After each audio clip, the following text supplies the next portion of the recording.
What if I told you that right now, at this very moment, you are standing at the edge of the biggest financial trap in human history? A trap so massive, so carefully constructed, that 90% of people won't even realize they're caught until it's too late. This isn't a conspiracy theory. This isn't fear-mongering.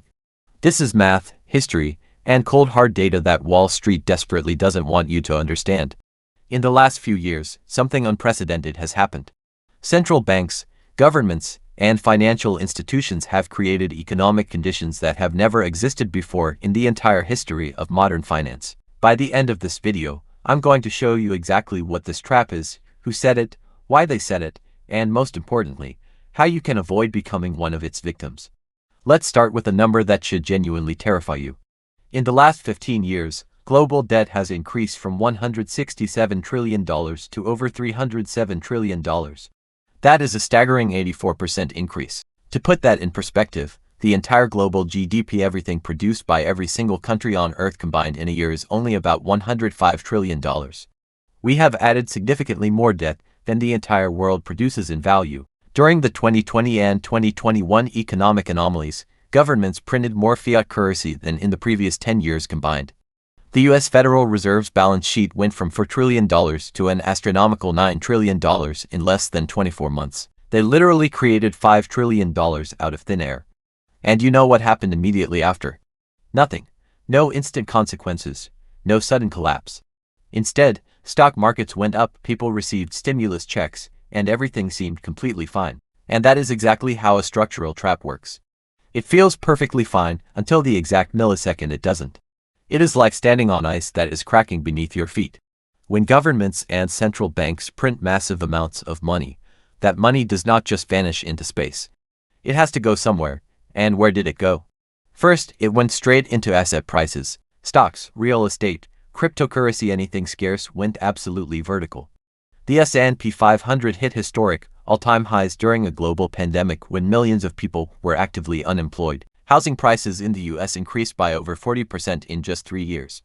Houses that were worth $300,000 before the print were suddenly selling for $500,000. Wages didn't increase 40%. Only the raw money supply did. This created what economists call the wealth effect. People who already owned real estate and stocks felt richer on paper. But the people who didn't own assets, they got priced out of the American dream permanently. After years of aggressive money printing and keeping benchmark interest rates at zero, inflation finally showed up, and it showed up with absolute vengeance. Inflation hit 9.1%, the highest in over 40 years. Suddenly, everyday life became an expensive hurdle. Gas, groceries, rent, utility bills, and healthcare, everything surged. So what did the central banks do when inflation went out of control? They panicked. They raised interest rates faster than at almost any point in economic history. From 0% to over 5% in less than 18 months. And this is where the financial trap snaps shut. Because right now, we have a perfect macroeconomic storm, high debt levels, persistent inflation, and high interest rates all happening at the exact same time. When interest rates were at zero, governments could borrow unlimited amounts of money for basically free. Servicing a $1 trillion national debt cost almost nothing in interest payments. But now, the U.S. government is on track to pay over $1 trillion per year just in interest on the national debt. More than the entire national defense budget. More than Medicare. And it is not just a government problem. Thousands of corporations took on massive corporate debt when rates were near zero. Now, that older debt must be refinanced at 5% to 7% interest rates. Companies that were perfectly profitable at 0% are losing money at 5%. To survive, these corporations have to cut costs. That means mass layoffs and slower economic growth. Remember those houses that went up 40% in price? Most people bought them with debt. When mortgage rates were 3%, a $400,000 house meant a monthly payment of about $1,350. If you buy that exact same house today with a 7% mortgage rate, your monthly payment jumps to about $2,400. That is almost $1,000 more per month for the exact same physical house. So now, millions of families are completely trapped. First-time buyers cannot afford to buy. Current homeowners cannot afford to sell because they would lose their locked-in 3% mortgage. This is the anatomy of the trap. Assets are drastically overvalued, debt is expensive to maintain, real wages haven't kept pace, and there is no easy macroeconomic exit strategy. Commercial real estate is experiencing a quiet collapse. Office buildings in major metropolitan cities are currently being valued at 40% to 60% less than they were just 3 years ago. When institutional investors borrowed money at 2% interest to buy these skyscrapers, the rental math worked perfectly. At a 7% refinancing rate, those exact same buildings lose massive amounts of money every month. The regional banks that lent money for these buildings are now sitting on massive unrealized losses. Silicon Valley Bank, First Republic, and Signature Bank collapsed. Even Credit Suisse had to be rescued. According to official data, U.S. banks are currently sitting on over $620 billion in unrealized losses on their bond portfolios alone. Money that is already lost but doesn't show up on balance sheets. As long as depositors don't panic, banks can pretend everything is completely safe. But what happens when corporate defaults spike or depositors withdraw capital? Banks become instantly insolvent. This mechanism is terrifyingly similar to the 2008 financial crisis, but this time the problem is everywhere: commercial real estate, corporate bonds, government debt, and consumer credit lines. Credit card debt has crossed an all-time historic high of over $1.1 trillion. Student loan debt sits at $1.77 trillion. Auto loan debt is at $1.6 trillion. Total mortgage debt at $12.1 trillion. Because central banks raised benchmark rates, all consumer debt is becoming drastically more expensive. The average credit card interest rate has soared past 20%. Carry $10,000 and you pay $2,000 yearly just in interest. Meanwhile, real wages adjusted for actual inflation have actively declined for the majority of average workers over the last 3 years. People are earning less purchasing power while debt costs double. To cover this growing monthly deficit, regular people are doing the exact worst thing possible: they are borrowing more. Tapping home equity, taking personal loans, using buy now pay later services. Many people believe they are doing perfectly fine because the stock market remains near all-time highs. They log into retirement accounts, see a positive number, and assume the economy is structurally sound. The modern stock market is being artificially held up by a tiny handful of hypercap technology companies, often called the Magnificent Seven. Together they make up over 30% of the entire S&P 500's total valuation. If you remove those 7 stocks, the remaining 493 stocks have been basically flat or negative for the past 3 years. The broader market is not thriving, it is heavily concentrated. These companies are trading at price-to-earnings valuations that have only existed twice before in human history, 1929 and 1999. We all know exactly what followed those 2 specific years. When governments print trillions of dollars, it isn't out of malice. It is to prevent the heavily leveraged financial system from collapsing under its own weight. With $34 trillion in national debt, a 5% interest rate means over $1.7 trillion a year in interest. The government only collects about $4.9 trillion in total tax revenue annually.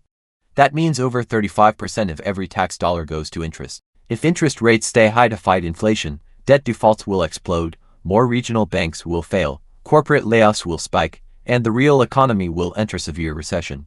But if they cut interest rates back to zero too quickly to save the banks, inflation will immediately roar back with a vengeance. The currency will lose purchasing power, and savings will evaporate. They are trapped between 2 mathematically impossible choices. And because they are trapped, you are trapped. Governments almost always choose the politically easiest path. Option 3: inflation. Politicians don't want to declare a hard default, and they don't want to enforce painful austerity cuts. It is much easier to keep spending, keep printing, and print the money needed to pay off old debts with devalued currency. Inflation is nothing more than a hidden, unlegislated tax. It systematically destroys savers, severely punishes people on fixed incomes, and acts as a massive wealth transfer from the middle class to asset owners. In the past, countries could slowly inflate away debt over 40 or 50 years. But today, bank runs don't take months, they happen via smartphones in a matter of hours. So, how do you protect your family from a systemic trap of this magnitude? Let me give you the exact financial playbook that wealthy individuals use to preserve capital. First, throw away the idea that leaving all your money in a standard cash bank account is safe. In a high-inflation world, cash is a guaranteed slow leak. If inflation is 5% and your bank pays 0.5%, you are losing 4.5% purchasing power yearly. At the same time, you cannot blindly throw life savings into speculative tech stocks or real estate at peak historic valuations. That is the definition of catching a falling knife. Step 1.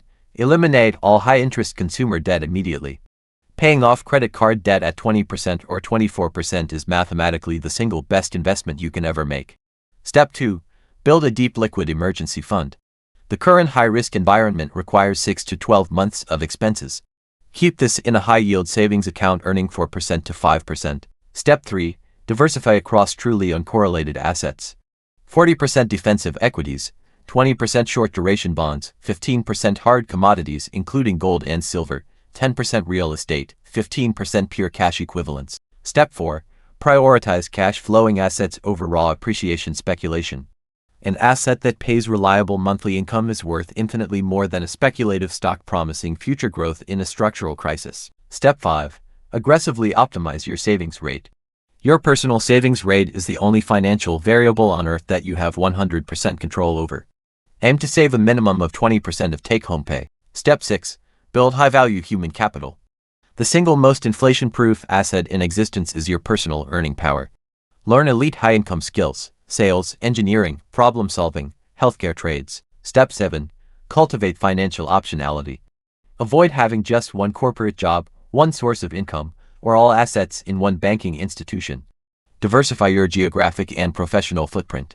Let's look at what this looks like in practice. Meet two real-world examples. Person A and Person B both are 35 years old, and both earn an identical salary of $80,000 per year. Person A has $30,000 in credit card debt, no emergency savings, and a $50 million for $101,000 in high-beta tech stocks. Brand new SUV with $600 monthly payment. House bought at peak prices. Looks successful on Instagram. Person B has zero credit card debt, a fully funded $40,000 emergency fund, and a $50,000 diversified portfolio across equities, bonds, and precious metals. Reliable paid-off vehicle. Modest affordable home. Looks ordinary. When the trap finally springs, when corporate layoffs hit, when the stock market undergoes a severe 30% correction, and credit lines freeze, what happens to these two individuals? Person A enters immediate financial ruin. With zero cash reserves and massive fixed monthly payments, they cannot survive even a 2-month income drop. Forced to default, sell crash stocks, ruin credit for a decade. Person B stays calm. Liquid cash covers a full year of expenses without selling assets. Low fixed costs allow weathering the storm. And they can buy high-quality assets at 50% discount while everyone panics. This is the ultimate difference between understanding the macroeconomic trap and blindly ignoring it. The choices you make with your money this exact week will dictate which person you become over the next 10 years. This is not about trying to perfectly time the stock market or predicting the exact date of a crash. This is about structural positioning. Fixing your roof while the sun is still shining. The math is completely clear. Sovereign debt levels are unsustainable, interest payments are eating tax revenues, inflation is a persistent threat, and asset concentrations are dangerously high. Throughout financial history, every major wealth transfer has occurred because the masses were comfortably asleep while the structural rules of money were shifting beneath them. Here is your immediate checklist for today. Calculate your true debt-to-income ratio. Stress test your household finances. Take one single defensive action within the next 24 hours. Small, deliberate financial actions compound into life-saving results over time. You have been shown the raw data, warned about systemic mechanics, and given the playbook. What you do with this is entirely up to you. If you found this deep dive valuable and want real economic data without the mainstream media fluff, make sure to hit the subscribe button right now. Make sure to check out the description below for our free financial crisis preparation checklist to help you audit your portfolio step by step. Drop a comment below. Are your finances fully prepared for an interest rate shock, or are you making critical changes starting today? I read every single comment. Thank you for watching. Play the long game.